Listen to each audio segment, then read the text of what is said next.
wa ala alihi wa ashabihi wa man da'a bi da'watihi ila yaumil din. Sambungan kepada pelajaran 2-3 minggu lepas, kita masih lagi membicarakan kitab-kitab hadis.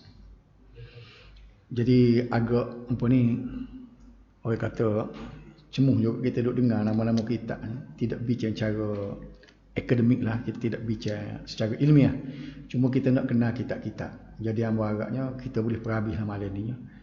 Mungkin kita tidak perlu huraian panjang lah, supaya akan datang ni kita boleh masuk tajuk yang akan saya ambo cadangnya nak tajuknya lah, kita nak lopak tajuk tu, iaitu hadis maudhu'. Kerana itu lebih bermakna kepada kita. Jadi depan kita ni kita apa ni nak tahu nama-nama kitab hadis saja. Apa dia latar belakang tu, mungkin benda ni tidak payahlah kalau baca sendiri pun rasa boleh. Dah lah tajuk ni tak. Katalah kalau tak ada habis pun kita tinggal pun tak apa, rasa boleh baca sendiri dalam nota tu. Jadi minggu depan nanti kita pergi tajuk lain dah. Jadi minggu lepas kita dah tengok satu kitab hadisnya, iaitu Muwatta' Imam Malik. Kita pilih mana-mana hadis yang kitab-kitab hadis yang popular, yang masyhur. Jadi yang kedua ni pula ialah Sahih Al-Bukhari. Al-Bukhari dan Sahihnya. Ini kitab yang amat paling popular sekali. Kalau dalam nota tu dia halaman 60. Ini rupa dia macam-macam percetakan dia ni. Kalau macam ni ada 4 jilid, atau bergantung kepada percetakannya. Ini Sahih Al-Bukhari. Al-Bukhari ini nama dia sebenarnya Abu Abdullah ibnu Ismail ibnu Bardizbah Al-Ju'fi. Al-Bukhari dilahirkan pada 14 Syawal 194 Hijrah di Bukhara. Sebab tu nama dia Al-Bukhari. Bukan nama dia Bukhari tu, nama dia ialah Ismail ibni Bardizbah. Abu Abdullah tu anak dia nama Abdullah. Ada.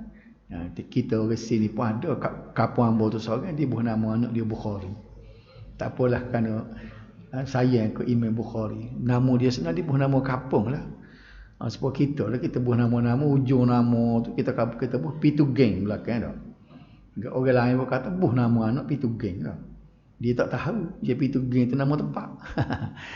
Jadi kita boleh tahulah Bukhari nama tempat Bukhara di Rusia, Uzbek. Lalu ni orang panggil Uzbek. Tak ada dah. Bukhari dalam peta tak ada Bukhara lah ni. Tukar kepada Uzbekistan. Beliau mula mempelajari dan menghafal hadis semasa kecil lagi.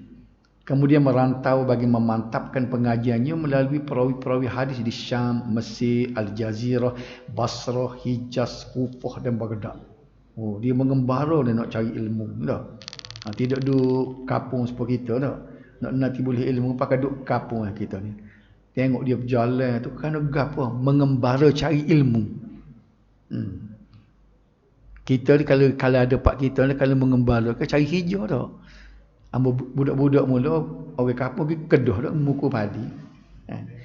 Orang budak tak tahu ni, kalau orang umur pambo ni kita dah ingat tuk-tuk kita dulu kat dia kedah. Orang panggil mengembara juga. Mengembara cari harta. Di Singapura lah. Dia ni mengembara kerana cari ilmu. Idea untuk menghasilkan kitab Sahih Al-Bukhari dicetuskan oleh guru beliau Ishaq ibnu Rahawayh. Ni kena kutuk guru dia ni. Ni ulama yang agak popular juga. Ishaq ataupun dipanggil Ibnu Rahawayh, yang meminta murid-muridnya mengumpulkan hadis-hadis sahih di dalam sebuah kitab. Jadi tok guru dia kata kita jumpa ni macam-macam jenis hadis. Hak dhaif ada, hak palsu ada, hak hasan ada. Sebagaimana kita berbincanglah jenis-jenis hadis kan dulu. Dia kata acu upu hak biar duduk dalam buku tu hak sahih belaka. Mudah untuk orang warujukkan. Jadi idea tu dia terimalah, maka dia perbuatlah. Al-Bukhari telah mengambil masa 16 tahun dia untuk menyelesaikan kitab sahihnya yang dipilih daripada 900,000. Cuba tengok tu, sebab itulah masa lama 900,000 hadis duk tangi dia. Dia semok, dia cek gapo semua sekali, hak dia puas hati dia buh dalam kita hadis dia nanti kita tengok dalam 9,000 lebih gitu aja. Maknanya 900,000 tu macam dekat 1/500. 1/50 tak? 1/50. Ambil so 50 tolok, ambil so 50 tolok. Waktu tu dia makan masa lama tu. Dia cek biar puas hati supaya hak dia buh dalam buku dia kitab dia tu betul-betul hak sahih. Tu lagu tu dah. Beliau hanya memasukkan sesebuah hadis ke dalam sahihnya yang setelah mandi dan berwudu. Tidaklah sampai gitu mu tapi buat ke dia nak ambil berkat. Dia mandi sunat dulu, lepas dia ambil air semaya, lepas solat istikharah. Setelah dia tengok tu dia puas hati. Bukan kata dia tu gerak dengan istikharah saja, tapi nak boleh ke istikharah tu ilmu yang dia ada tu dia tengok dari segi sanad ni siapa dia perawi, sambung ke dok perawi antara satu perawi dengan perawi yang lain. Boleh percaya ke dok perawi ni. Jadi bila dia puas hati, dah puas hati tu tidak semata-mata dengan puas hati secara tilik-kelih gitu, dia semaya istikharah pula. Supaya Tuhan tunjuk hadis mana nak letak dalam buku dia. Kita pun boleh nampak dah setahun ni punya kita pun terasa dah bahawa boleh percaya kalau setahun tu dah. Kalau ilmu dia tu satu hal dah boleh percaya dia ni dengan hafalan dia, dengan ilmu dia tu. Tapi dia nak buat tu bukan kata buat kata main-main tu. Bersungguh dia minta dengan Tuhan lah pula. Justru kitab beliau ini dianggap sebagai kitab hadis sahih yang pertama disusun. Dia orang mula-mula buat kitab hadis sahih. Al-Bukhari membahagikan sahihnya kepada 97 kitab. Bukan kitab 97 butir kitab. Sebagaimana sebut dulu, istilah kitab ni ialah bab besar. Kitabus Shalah misalnya tu bab sembahyang. Di bawah kitab tu pula dia ada bab. Misalnya Kitabus Shalah dia ada pula babut takbiratul ihram misalnya. Jadi tajuk kecil dia panggil bab. Tajuk besar dia panggil kitab. Boleh nampak tak dah? Okey. Dan dia mula dengan kitab Badil Wahyi, kitab permulaan wahyu, dan berakhir dengan kitab Tauhid. Jadi bab mula-mula dia buat kitab Badil Wahyi, lepas tu ia ke-97 akhir sekali tu nama dia kitab Tauhid. Yang disusun mengikut abwabul ilmi, bab ilmu, dan al-fiqh, bab fiqh yang mengandungi 3,450 bab. 97 kitab tu bab besar, pecah pula jadi 3,450 bab. Jadi kalau kita beli Sahih Bukhari dalam tu bab tu akan ada 3,450 bab. Menurut Ibnu Hajar Al-Asqalani, ini salah seorang daripada ulama besar yang jauh duduk dengan dia tu, berapa ratus tahun, 400-500 tahun tu. Dia ni salah seorang daripada yang mensyarahkan hadis Bukhari, nama dia nya Fathul Bari. Nama kitab dia Fathul Bari. Jadi katanya Ibnu Hajar ni jumlah hadis di dalam Sahih Al-Bukhari ialah 7,397. Itulah hak dia ambil daripada berapa tadi? 900,000. Makna betul lah 1 per dekat dengan 1 per 100 dah. Dan 900,000, 700,000 dekat-dekat dah. Dekat dengan 1/100. Tolok 100 ambil so. 90 lebih lah kita kata tu dah. Okey. Ini tidak termasuk hadis muallaq, hadis yang tergantung mutaba'ah dan hadis mauquf. Jadi sementara tanpa berulang jumlah hadisnya ialah 2,902. Jadi yang nak sebut sini apa? Ada hadis yang muallaq macam tidak sahih dah. Ada juga sediakan Sahih Bukhari. Gini. Contohnya hadis muallaq ni hadis tergantung. Perawi dia tak sebut perawi. Dia tak sebut sanad. Kita kata-kata Imam Bukhari dia perhalusi benar. Kalau sanad pula dia cek betul-betul biar sanad tu bersambung, lepas tu biar betul-betul sahih dah. Tiba-tiba mari hadis dia tak royak sanad. Begini contoh dia. Rupanya hadis ni dia letak sebagai mukaddimah. Dia letak sebagai mukaddimah, dia kata ni hadis yang orang duk kata hadis. Dia tidak nak bahas hadis tu. Faham? Jadi hadis ni dia tidak letak sebagai nombor hadis dia. Dalam 7,000 lebih hadis dia tu, dia tak buat nombor. Hadis nombor 5 ke hadis nombor 20 ke tak. Dia buat sebagai mukaddimah. Dia tak buat mari sanad. Sebab apa? Dia nak bahas hak orang duk kata hadis dia dengan hadis-hadis dia. Betul ke tidak betul? Cuba tengok dah.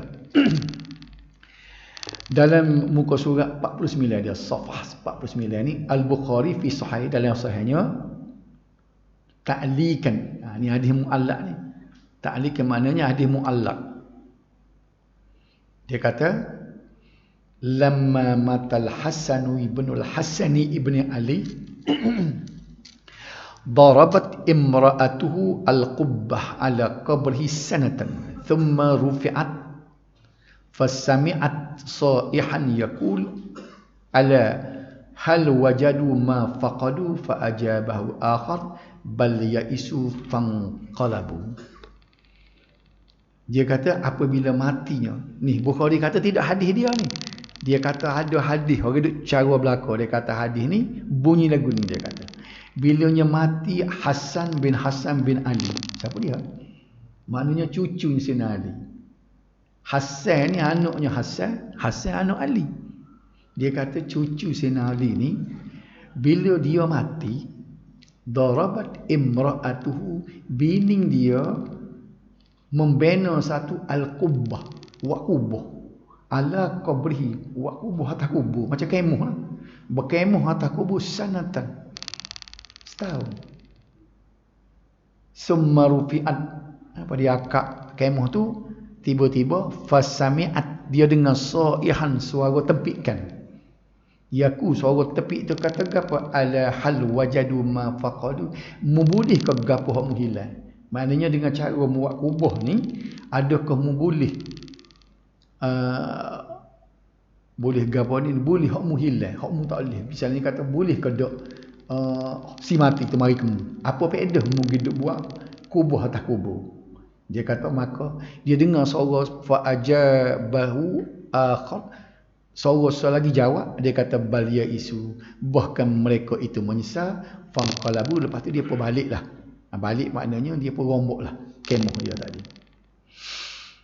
Amo pernah jumpa dengan seorang Tok Lebah jugalah.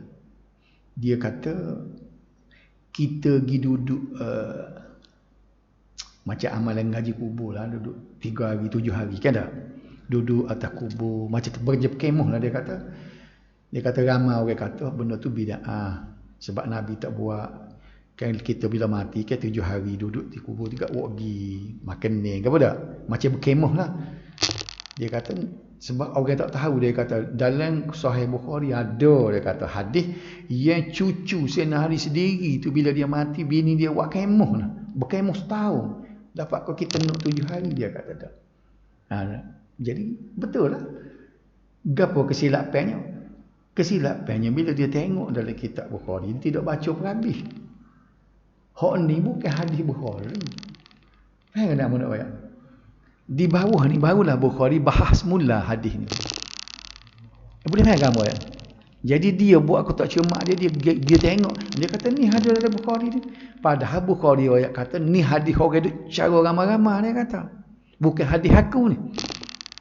Jadi orang awam ni sebenarnya bila orang mengajar ni royak lagu ni, dia apa kita bila royak kata ada dalam Bukhari, dia muni tengok gono, dia kata tak ada hadis ni, ada ni dalam Bukhari. Benar bila sebut Bukhari orang halus selalu dah, sebab dia kitab hadis nombor 1. Boleh faham tak amun royak sana. Inilah contoh Bukhari meletakkan hadis dia dalam kitab dia. Jadi kesimpulannya bukan hadis dia tu, hadis orang yang dibuh dalam kitab dia. Hadis ini diriwayatkan oleh perawi yang siqah, sanadnya bersambung. Kita klik semula perbincangan hadis yang dikumpulkan oleh Bukhari tadi, dan tidak memadai dengan perawi yang hidup sezaman dengan gurunya, tetapi mesti sabit bahawa mereka telah bertemu dan mendengar daripada guru. Ini syarat Bukhari. Dia tidak semata-mata bila dia tengok si A ni meriwayatkan hadis daripada si B, dia cek tarikh lahir. Betul si A ni dia memang dia hidup sezaman, dia dah jumpa. Betul tak? Dia tengok kawan ni umur 20 tahun, orang yang dia ambil hadis ni tak mati lagi. Jadi menasabahlah dia kalau dia kata dia ambil hadis dengan orang tu. Contoh lagi ni ada. Kita kata dah, hak mati mula Tok Guru ni Aziz dah, Menteri Besar ni. Kita kata sebutlah saudara Nasir kita ni ambil hadis daripada Tok Guru ni Aziz. Orang pun tengok, betul sungguh muka Tok Guru ni Aziz mati tahun 2015. Masa tu saya umur berapa tahun 2015? Tak ingat nombor. 2015 umur berapa? Maknanya tua dah lah dah. Orang pun tengok, menasabah. Tapi Bukhari dia tidak tengok sekat tu. Dia tidak tengok menasabah. Dia buat kajian pula, betul sungguh ke saudara Nasir kita ni duduk di ngadak dengan mulut Tok Guru Aziz. Betul dia hidup sezaman tapi dia tak jumpa dua ni. Hak ni duduk di sana, hak ni duduk sini. Betul tak? Jadi nak ayat cemaknya Bukhari, dia bukan hanya tengok menasabah jumpa ni sebabnya kawan ni mati, kawan ni tua dah. Dia dok. Dia nak sungguh biar betul-betul temu. Lagu mana tanda temu? Dia tidak terima kalau daripada saja. Dia nak tengok sami'tu, aku telah dengar. Nampak tak? Ataupun telah menceritakan kepada aku oleh orang ni. Itu baru betul dengar dah. Kalau sebut orang ni ambil daripada orang ni, menasabah lah, sebab dia ni hidup bersama, dia tak ada mati lagi, kawan ni masih hidup lagi, dan dia jumpa dah. Jadi nak royak cemaknya Bukhari, dia bukan hanya memadai dengan tarikh lahir, tapi dia pasti sungguh bahawa mendengar, betul-betul dengar.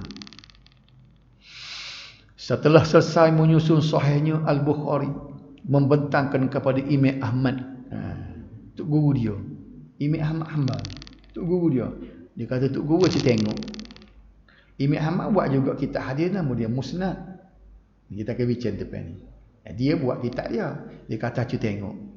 Lepas tu dia Ibnu Ma'in, Yahya bin Ma'in, dan Ali Ibnu Al-Madini.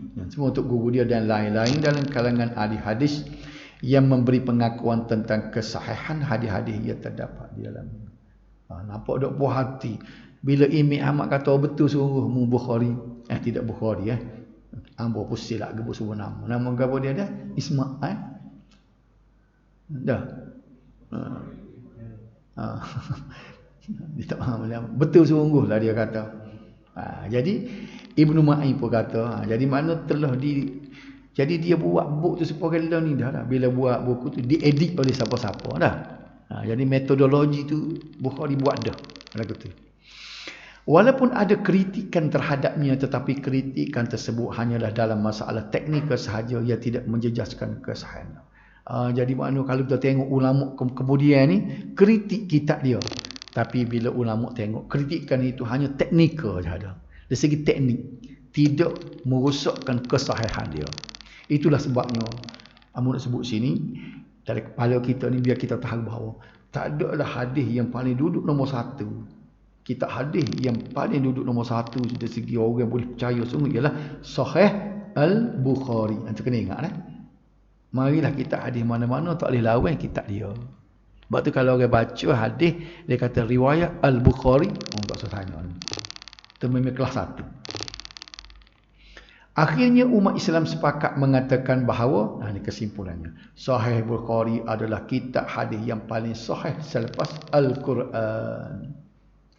Duduk nombor satu. Kitab Sahih Al-Bukhari mendapat perhatian banyak pihak sehingga jumlah ulama yang mensyarahkannya mencapai bilangan 82 orang. Popular sungguh. Buku kita ni, kalau kita buat buku kan, kalau orang boleh baca boleh 100 orang pun mujur dah. Ni bukan baca, orang ambil, orang syarah ni pula. Bukan sikit ulama yang syarah kitab dia 82 orang. Termasuklah Ibnu Hajar tadi. Kitab syarah kepada Sahih Al-Bukhari yang paling masyhur, ni yang bersebut sini, Fathul Bari, yang dihasilkan oleh Ibnu Hajar Al-Asqalani. Okey. Al-Bukhari wafat pada tahun 256 ketika usia 62 tahun. Ulama-ulama ni tengok muda dah. 62 tahun ni tahun hijrah ni. Bukan tahun Masihi. Kalau umur seperti kita ni mati lama dah ni. Dia ni 62. Kalau balik ke tahun hijrah getek kita ni, banyak dah ni kita ni.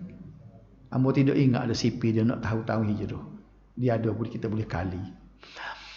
Itu nombor satu. Tak ada habis juga mana. Sebab kita dah masuk tajuk lain. Boleh ke dok kali hak lepas pada kalau baca sendiri Kau tak baca juga Sebab benda tidak payah ni cerita je. Hamba pun kata benda tidak, orang panggil tidak nak kepada kepahaman lah. Dapat kau cerita dah. Nah, boleh faham lah. Muslim dan sahihnya. Nombor dua. Ada pula nama dia Muslim. Dia buat sahih juga. Sahih Bukhari, sahih Muslim. Ni kitab dia lagu ni Muslim ni. Nama penuh Imam Muslim ialah Muslim Ibnul Hajjaj Al-Hajjaj Al-Qushairi An-Naisaburi. Bukan nama dia Muslim ni. Beliau dilahirkan di Naisabur, mana Khurasan. Sebab tu dah ada siapa dia tanya dulu ahli jemaah kita. Dia kata tak ada orang Arab soleh habuk dalam Sunan Sittah. Sunan Sittah ni maknanya ni tu kan Bukhari, Muslim, Abu Daud, An-Nasa'i, Abu Daud, At-Tirmizi, An-Nasa'i, Ibnu Majah tu kan. Dalam ni tu bukan orang Arab sahabuk. Hak tak ni orang Uzbek. Bukhari orang Uzbek. Ni dia orang Khurasan, orang Iran. Orang Parsi. Pada tahun 204, beliau menuntut ilmu sejak kecil dan pernah merantau menuntut ilmu ke beberapa buah negara seperti Iraq, Hijaz, Syam dan Mesir. Dari situlah beliau mempelajari hadis dan lain-lain ilmu daripada beberapa guru terkemuka seperti Al-Bukhari. Al-Bukhari tadi anak murid dia. Kena ingat dah. Muslim ni tok guru dia Al-Bukhari. Dia tengok tok guru dia buat kitab sahih, dia buat getek. Apa dia tak pakai otak guru dia? Dia buat dengan sanad dia sendiri. Mungkin hadis tu dah. Hadis tu guru dia ada juga. Hadis yang sama. Misalnya kalau kita sebut bunyal Islam ala khamsin dah. Islam itu dibina di atas 5 perkara. Muslim pun ada juga hadis dia. Tapi hak Bukhari sanad lain, ambil kepada orang lain. Muslim hadis tadi juga tapi daripada sanad lain. Jadi dua-dua hadis tu, sebab tu kita pernah dengar orang kata hadis ni diriwayatkan oleh Al-Bukhari dan Muslim. Maknanya Bukhari pun riwayat hadis tu, Muslim pun riwayat hadis tu juga, tapi sanad berlainan. Tahu dah sanad tak? Jalan periwayatan tu lain daripada orang ni kepada orang ni. Okey. Muslim amat meminati Al-Bukhari dan mengikut jejaknya dengan menyusun kitab sahihnya. Dia kagum ke tok guru dia. Tok guru buat kitab hadis, aku buat getek dia kata. Dia letaklah nama Sahih Muslim dengan mengumpulkan hadis-hadis yang sahih.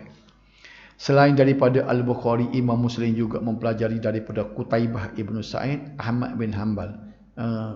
Imam Ahmad ni kan pengasas mazhab Hanbali, untuk guru dia juga.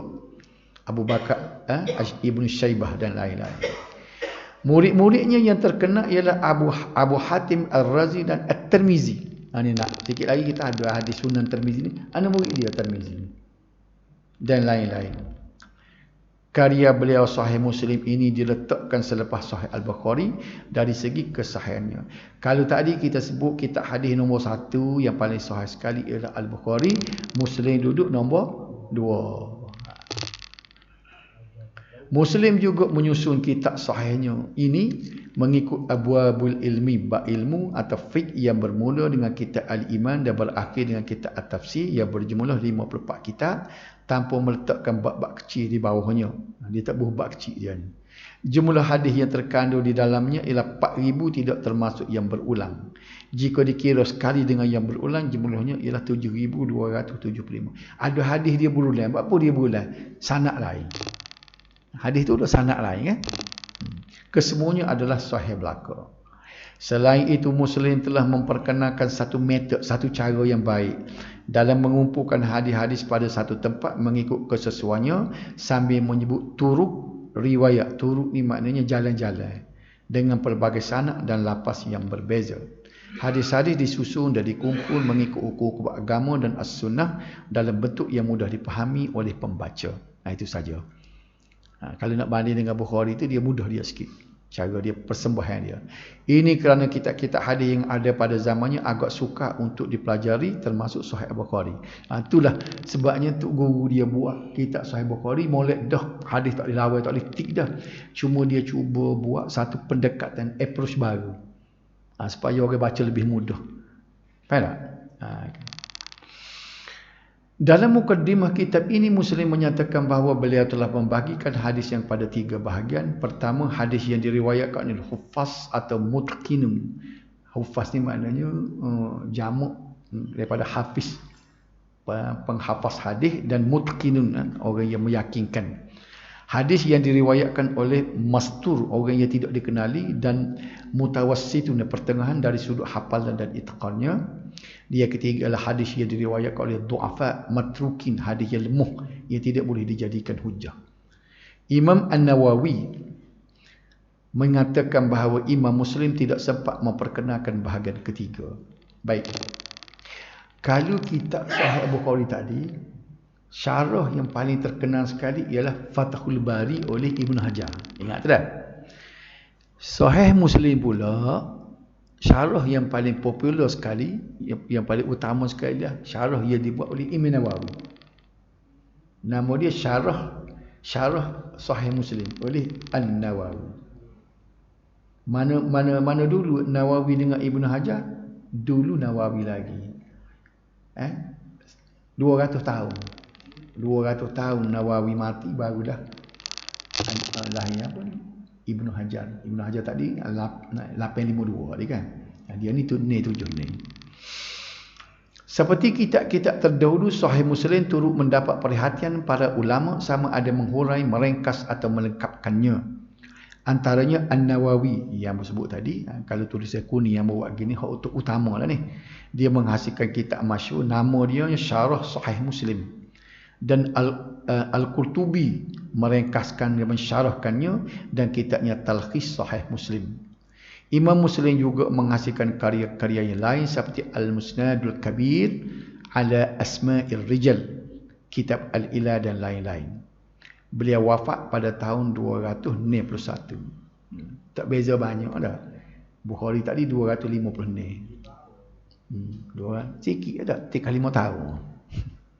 Dia mati pula muda, umur dia 57 tahun. Kemudian Abu Daud dan sunannya. Ni duduk nombor 3. Kita susun ni buku nombor 3. Susun ni dalam buku kita nombor 3. Kalau boleh ingat ni tak apa dah. Mana kitab paling utama sekali? Biar kita tak pernah baca Sahih Bukhari pun. Kita baca pun orang riwayat ada kitab lain dah. Kitab Bukhari tak je tengok dah. Sama telah bahasa Arab dah. Tapi kalau orang tanya ni, ahli jemaah kita ni, kitab mana hak paling nombor 1 sekali? Sahih Bukhari. Nombor 2 Muslim. Nombor 3 Abu Daud. Boleh tak? Pasal kita sebut ni. Ni kitab utama ni panggil Sunan Sittah. Kita ayat ni. Jadi kita ngaji sini biar tahulah gapo sebut ni kitab utama tu Sunan Sittah.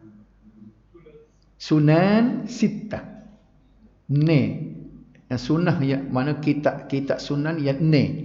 Mana kita hadis ni buti. Ni buti tadi start di Bukhari dulu dah. Bukhari, Muslim, nombor 3 Abu Daud. Baik, Abu Daud ni dia tidak namakan kitab dia Sahih Abu Daud sebab campur dengan hadis dhaif. Start sini. Campur dengan hadis dhaif lah. Okey. Ni nama kitab dia ni.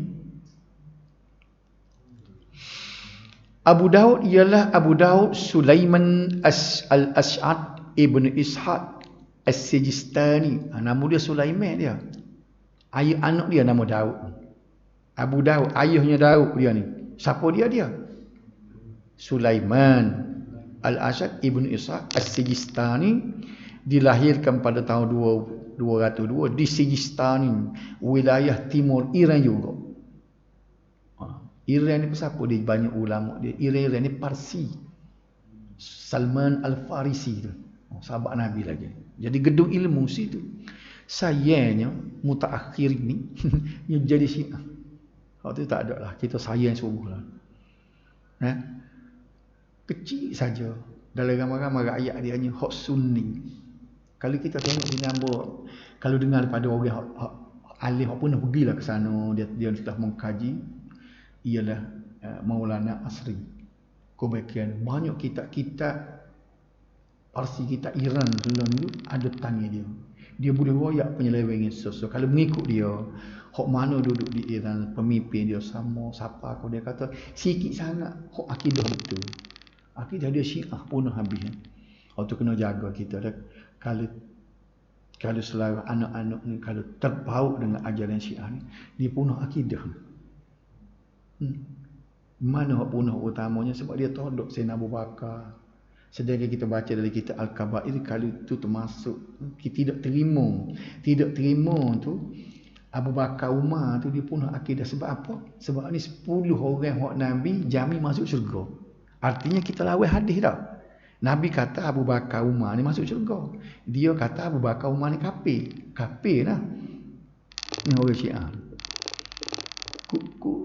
Kalau kuk Selangor ni ramai tu orang Syiah. Tidak situ dak. Kuk Lembah Kelang tu dak.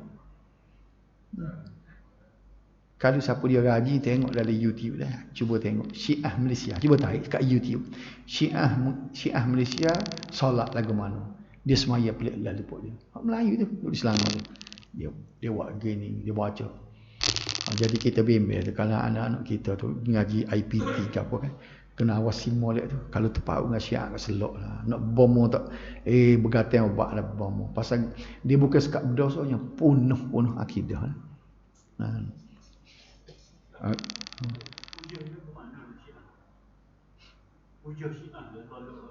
Dia hadis lah. Dia tak terima hadis. Dia ada hadis dia. Quran dia ada surah lain. Surah Al-Wilayah. Dia ada versi lain kan dia. Hak kita sebut hadis Nabi yang kata Abu Bakar Umar masuk syurga tu kan 10 orang tu ada hadis tu. 10 orang tu kan dia jangan masuk syurga. Dia kata hadis palsu tu. Dia ada hak dia. Situ je hujah dia duduk di situ je. Kita putih lapis suku boleh tak? Jadi nak Iran saya dah ambil selingin saat ni untuk sama-sama kita jaga lah dah. Jaga jangan jadi anak tu kena ilmu Syiah kan. Semaya pelik selalu. Nikah mutaah. Seorang pensyarah di Universiti Melaya menganut pemahaman Syiah dan dia menikah mutaah dengan pelajar. Ya, kita tak tahu anak-anak kita. Nikah kontrak. Nikah seminggu, nikah 2 minggu. Dah. Lama budak-budak tino jadi bini kontrak dia. Pensyarah tu orang Kelantan orang baca. Orang tahu belakang Universiti Melaya. Mah dia paham Syiah. Mana ya? Tak ada lah. Ambo pernah sebut nama apa tahu tapi kan. Universiti Melaya, Akademi Islam Universiti Melaya ngajar agama. Tapi kena ke Syiah, kena kata mana? Beliau telah merantau ke beberapa buah negara ni, Abu Daud lah. Walaupun dia Iran ni bukan Syiah ni dia ni. Menuntut ilmu seperti di Iraq, Syam, Mesir, Khurasan dan lain-lain. Abu Daud mempelajari hadis daripada beberapa orang guru terkenal termasuk guru-guru Imam Al-Bukhari dan Muslim seperti Qutaibah, Ibn Sa'id dan lain-lain. Beliau berjaya melahirkan beberapa orang murid yang terkenal seperti An-Nasa'i. Ni dalam Sunan Sittah ni ada seorang lagi nama An-Nasa'i dah. Anak murid dia. Dan Abu Ali Al-Lu'lu'. Dalam kitabnya Sunan Abu Daud yang tersenarai dalam Al-Kutubus Sittah ataupun kita panggil Sunan Sittah. Kutub Sittah ataupun Sunan Sittah, Abu Daud cuba mengumpulkan hadis-hadis akam makna hadis hukum sahaja tanpa mencampur adukkan dengan hadis mengenai adab, kisah, mauizah. Mauizah ni maknanya pesannya lah dan lain-lain seperti mana yang dilakukan oleh ulama hadis sebelumnya. Dia nampak dia speed sikit. Dia pupuh hadis dia. Abu Daud menyusun kitabnya ini mengikut bab-bab fiqh, bab fiqh dengan jumlah hadis sebanyak 4,800 yang dipilih daripada 500,000 hadis. Kefakihan Abu Daud diperakui oleh ulama sehingga dianggap sebagai ahli hadis yang faqih selepas Al-Bukhari. Kitab Sunan Abu Daud dimulai dengan kitab At-Taharah, bersuci ya, diakhiri dengan kitab Adab dengan jumlah bab keseluruhannya adalah 40 kitab. Menurut Ibnu Salah, darjah kebanyakan hadis dalam Sunan Abu Daud ialah hadis hasan seperti yang diakui sendiri oleh Abu Daud sendiri dengan mukaddimah kitab tersebut bahawa beliau memuatkan hadis sahih dan seumpamanya hadis yang hampir dengan hadis sahih iaitu hadis hasan. Beliau tidak akan memetik hadis dhaif melainkan dijelaskan kedudukannya terlebih dahulu. Baik. Apa kita jumpa juga hadis dhaif dalam kitab dia? Ada tapi dia jelas. Dia kata hadis ni dhaif. Dia letak tu untuk orang tahu. Faham tak? Bukan kata dia letak hadis tu dia tak royak. Jadi maknanya kita boleh buat panduan. Dia kata ni hadis aku nak dhaif ni dia royak. Abu Daud kan. Pemilihan hadis dhaif dipetik oleh beliau bila mana tiada hadis sahih hasan diketemui. Bila dia nak hurah satu-satu bab dia cari hadis sahih tak ada. Dia kata jumpalah hadis dhaif. Tapi dia royak, dia kata jaga-jaga hadis aku masuk ni hadis dhaif. Itu amanahlah dia tu dah. Sungguh beramanahlah dia dalam menulis ni. Kitab-kitab syarah dan seumpamanya kepada Sunan Abu Daud ialah seperti kitab syarah Sunan Abu Daud yang paling masyhur iaitu dihasilkan oleh Abu Sulaiman Al-Khattabi. Begitu juga kitab Aunul Ma'bud syarah Sunan Abu Daud oleh Abu Tayyib Syamsul Haq Al-Abadi. Sementara ulama yang merekaskan pula ialah Al-Munziri dan Ibnu Qayyim. Yang kelima, At-Tirmizi dan sunannya. Ni hak duduk kalau dalam Sunan Sittah duduk nombor 4. Sebut sekali lagi nak suruh ingat. Nombor 1 Bukhari, nombor 2 Muslim, nombor 3 Abu Daud, nombor 4 Tirmizi. Tirmizi ni juga nama tepat. Walaupun orang kita ada nama Tirmizi. Anak bekas menteri besar kita mula, anak sulung dia nama Tirmizi. Datuk mak aku, anak sulung dia nama Tirmizi. Tak apa, tidak salah. Pubuh nama kampung dah. Cuma kalau ikut Melayu kita berasa pelik kalau buh nama kampung dah. Muhammad Paluh Rawa misalnya. Buh nama Paluh Rawa dah. Okey, ini Sunan Tirmizi dah. Nama penuh At-Tirmizi ialah Abu Isa Muhammad Ibnu Isa Ibnu Saurah At-Tirmizi. Dilahirkan pada tahun 209 di Uzbek juga. Nama tepat dia Turmus. Sebab tu dia nama Tirmizi, Turmus nama tepat dia. Beliau mempelajari hadis daripada beberapa ulama hadis yang terkenal, antaranya Qutaibah Ibnu Sa'id, Ishaq Ibnu Musa, Sufyan Ibnu Waqi' dan Al-Bukhari sendiri. Dia boleh juga dia jadi anak murid Al-Bukhari. Sementara murid-murid beliau yang terkenal ialah Muhammad Ibn Ahmad Al-Mahbubi, Abu Hamid Al-Mirwazi dan Muhammad Al-Munzir. Ini dua-dua orang ni ulama terkenal juga, Mirwazi dengan Munziri. Untuk mendalami ilmunya, At-Tirmizi telah merantau ke Iraq, Khurasan, Hijaz dan lain-lain. Sunan At-Tirmizi juga dikenali dengan Jami' Tirmizi. Kitab ini secara umum disusun mengikut Abwabul Fiqh, bermula dengan kitab Taharah dan berakhir dengan kitab Al-Manaqib. Kitab Taharah ni kitab bersuci lah. Okay. Hadis-hadis yang dikumpulkan oleh Tirmizi dalam kitab ini mengandung hadis sahih, hasan dan dhaif. Saya sebut dah tadi. Sebab tu dia tidak boleh namakan kitab dia sahih Abu Daud, sahih Tirmizi. Dia sebut Sunan Tirmizi sebab ada hadis dhaif dalam tu. Tapi sebagaimana Abu Daud, kalau kita baca dalam Sunan Tirmizi, hadis dhaif dia akan bagi tahu. Dia kata hadis ni dhaif. Haza hadisun dhaifun, dia kata. Nampak tak? Namun keistimewaan kitab ini ialah At-Tirmizi menjelaskan kedudukan setiap hadis. Nampak tak apa? Pasal apa dia letak juga hadis dhaif? Tidak kita belajar dia. Kalau hadis dhaif, apabila periwayatannya melalui yang berbagai-bagai, jalur sanad yang berbagai-bagai, dia akan akad tarah, dia akan jadi hadis hasan li ghairi. Bila jadi hadis hasan boleh pakai lah dah. Faham tak? Ingat, hak kita nak pakai buat hukum, buat hujah, dia kena hadis sahih ataupun hadis hasan. Dhaif tak boleh. Tapi bila dia kata hadis ni dhaif, dengan harapan dia kita jumpa dalam kitab hadis lain tapi riwayat yang lain, hadis ni juga dhaif juga, cari hak lain pula dhaif juga tapi riwayatnya tidak serupa. Maka 2, 3, 4 dhaif ni bila kita campur-campur, dia akan naik jadi hadis hasan li ghairi. Bila jadi hadis hasan li ghairi, boleh buat hujah, boleh pakai. Itu tujuan dia buat tu. Dia kata betul dhaif, cuba mu cari lain, takut ada hak lain, dia kata. Campur-campur dia jadi kuat. Boleh faham tak? Jangan hadis palsu susah. Hadis palsu minta maaf. Tak boleh baiki hak tu.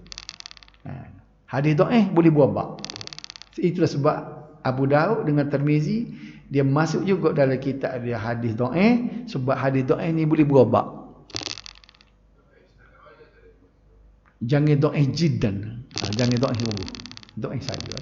Ada syarat-syarat dia kan? Okey. Jika sesuatu hadis itu dhaif, beliau akan menjelaskan aspek kedhaifan. Dia kira ayat apa dhaif. Seperti kitab-kitab hadis sebelumnya, Sunan At-Tirmizi juga mendapat perhatian beberapa ulama sama ada menghuraikan atau meringkasnya. Antaranya kitab syarah yang paling masyhur ialah Aridah Al-Ahwazi yang dihasilkan oleh Abu Bakar Al-Arabi, dan Tuhfatul Ahwazi oleh Muhammad Ibn Abdul Rahman Al-Mubarakfuri. Antara yang meringkaskan pula ialah Najmuddin Muhammad Ibn Uqail dalam kitabnya Al-Jami', dan Najmuddin Sulaiman Ibn Abdul Qawi Al-Hambali dalam kitabnya Mukhtasar Jami'. Okey. Hak Melayu ada ni. Siapa dia yang mensyarahkan kitab ni? Idris Marbawi. Nama kitab Baharul Mazi. Ada siapa? Pernah tengok tu kitab? Baharul Mazi. Banyak jilid tu. Dia, tu biasa orang Melayu. Dia orang Perak. Idris Marbawi, dia hebat, dia boleh syarah. Buat Sunan Tirmizi. Kamus Marbawi dia buat satu. Tu dia syarah kepada, nama dia Bahrul Mazi lah. Yang kena An-Nasa'i. Ni hak duduk nombor 5 ni. Dia jadi nombor ni sebab dia mulia dengan Muwatta' Imam Malik tu kan, hak tak masuk dalam ni. Jadi kamu nak sebut sekali lagi. Bukhari nombor 1, nombor 2 Muslim, nombor 3 Abu Daud, nombor 4 Tirmizi, nombor 5 Nasa'i. Nak so lagi. Kalau boleh so lagi pun tak apa, dan malam ni. An-Nasa'i dan sunannya, siapa dia ni? Asal ni kitab dia. An-Nasa'i ialah Abu Abdurrahman Ahmad Ibn Syaibah, Ibn Shu'aib, Ibn Ali Ibn Bahr, Ibn Sinan, Ibn Dinar, An-Nasa'i Al-Khurasan. Beliau dilahirkan di Nasak, nama tempat juga, nama tempat dia nama Nasak, sebuah negeri di Khurasan, Iran juga, pada tahun 215. Ketika berusia 15 tahun, beliau telah mengembara mencari ilmu ke Hijaz, Iraq, Syamsi dan Jazirah. An-Nasa'i mendengar dan mempelajari ilmu hadis daripada ulama yang pakar, antaranya Ishaq Ibn Rahawayh, Abu Daud, untuk guru dia pula Abu Daud, Qutaibah Ibn Sa'id dan lain-lain. Beliau juga berjaya melahirkan beberapa ulama hadis yang terkenal seperti Ad-Dulabi, Ibn Qasim At-Tabarani. Pernah kita kaji dengan ada At-Tabarani, Abu Ja'far Al-Yahyawi, Ibn Harun dan Ibn Shu'aib. Beliau juga berjaya menghasilkan beberapa karya yang bernilai, antaranya ialah Sunanul Kubra dan Mujtaba ataupun As-Sunan As-Sughra. An-Nasa'i menyusun kitab ini mengikut Abwabul Fiqh, bermula dengan kitab At-Taharah dan berakhir dengan kitab Al-Ashribah. Kitab ini juga mengumpul sanad-sanad pada satu tempat dan mengikut metod yang digunakan oleh Al-Bukhari dan Muslim dalam sahih mereka. Hadis-hadis pula terdiri daripada hadis sahih, hasan dan dhaif. Walaupun beliau mendakwa semua hadis dalam sunannya itu adalah sahih, namun bilangan hadis dhaif terlalu sedikit kalau dibandingkan dengan setengah kitab yang lain. Ada juga dhaif tapi sikit. Bilangan hadis dalam Sunan An-Nasa'i ialah 5,761. Keistimewaan Sunan An-Nasa'i telah menarik perhatian ramai ulama untuk menghuraikan dan mengulasnya. Antara kitab syarah Sunan An-Nasa'i yang paling masuk ialah Zahrul Ruba ala Mujtaba oleh As-Suyuti. Imam Suyuti ada buat syarah dia ni. An-Nasa'i wafat pada tahun 303 Hijrah di Ramlah, Palestin, ketika berusia 89 tahun. Tua sikit dia. Dan dikebumikan di Baitul Maqdis. Akhir sekali nak kerja nak habis juga sekarang. Nak cukup ni dah. Ibnu Majah akhir sekali dah. Hamba bilang sekali lagi pula dah. Bukhari nombor 1, nombor 2 Muslim, Abu Daud, At-Tirmizi, An-Nasa'i, Ibnu Majah. Cukup tu. Kalau boleh kilah ni tak apa dah. Kita bukan sahaja reti sebut ni, tapi kita sebut tu mengikut turutan. Daripada gagah turun-turun ke bawah. Ya tak? Biar ingat Pabil lah. Biar ingat malam ni kan. Ni Ibnu Majah. Jadi dalam ni tu dia lah debek sekali yang. Dalam ni dia debek lah. Bukhari, Muslim, Abu Daud, At-Tirmizi, An-Nasa'i, Ibnu Majah. Sunan Sittah lah. Ibnu Majah ialah Abu Abdullah Muhammad Ibnu Yazid Ibnu Abdullah Ibnu Majah. Ni dia ambil nama Tu'yi dia. Bukan nama tempat dia ni. Dilahirkan di Qazwini. Al-Qazwini dilahirkan di bandar Qazwin, nama tempat dia. Iran juga. Pada tahun hebat orang Iran sebenarnya. Macam apa sebut tadi sayanglah ni jadi Syiah. Orang dia molek dulu. Bila pula jadi Syiah kita tak tahu. Beliau telah menjelajah ke beberapa buah negeri dalam usaha menuntut ilmu seperti Ar-Rai, Basrah, Kufah, Baghdad, Syamsi dan Hijaz. Antara guru beliau ialah Abu Bakar Ibn Syaibah, sahabat-sahabat Imam Malik dan lain-lain. Beliau juga berjaya melahirkan tokoh-tokoh terkenal seperti Ibnu Sibawayh, Muhammad Ibn As-Safar, Ishaq Ibn Muhammad, Sulaiman Ibn Yazid dan lain-lain. Ibnu Majah menyusun kitab sunannya ini mengikut bab-bab fiqh dengan 37 kitab yang bermula dengan kitab Taharah dan berakhir dengan kitab Zuhud. Kitab Sunan Ibnu Majah merupakan kitab yang ke-6 dalam kumpulan Sunan Sittah. Jumlah hadis di dalamnya berjumlah 4,341 yang mengakui hadis sahih, hasan dan dhaif. Malah terdapat juga hadis munkar dan maudhu'. Sebab tu dia debek sekali ni. Dia ada plesu termasuk juga. Silap orang panggil tersilap pandai dia ni. Tersilap petik dia. Kalau dia tahu maudhu' dia tak masuk. Orang kediam pula cek. Justru Sunan Ibnu Majah diletakkan di tempat yang ke-6 dalam Sunan Sittah. Akhir sekali. Daripada 4,341 hanya 1,339 hadis tambahan kepada 5 kitab hadis terdahulu iaitu Sahih Al-Bukhari, Sahih Muslim, Sunan Abu Daud, Sunan Tirmizi dan Sunan An-Nasa'i. Dia ni maknanya hak tak ada dalam orang lain tu dia ada 1,339 hadis dia. Walaupun kedudukan Sunan Ibnu Majah agak rendah, ia tetap memberi sumbangan dalam bidang hadis dan fiqh. Jadi boleh juga kalau ada orang riwayat hadis ni riwayat Ibnu Majah, boleh terima sebab dia masuk dalam kumpulan ni, betul tak? Cuma dia tu paling bawah sekali lah. Antara ulama yang mensyarahkan kitab ini ialah As-Suyuti melalui kitabnya Misbahuz Zujajah ala Sunan Ibnu Majah, Muhammad Ibnu Musa Ad-Dumairi dalam kitabnya Ad-Dibajah. Selain bidang hadis, Ibnu Majah turut berjaya menghasilkan karya dalam bidang tafsir dan sejarah. Beliau wafat pada tahun 273 Hijrah. Ini ada lagi ni kita taruh sekali lagi lah.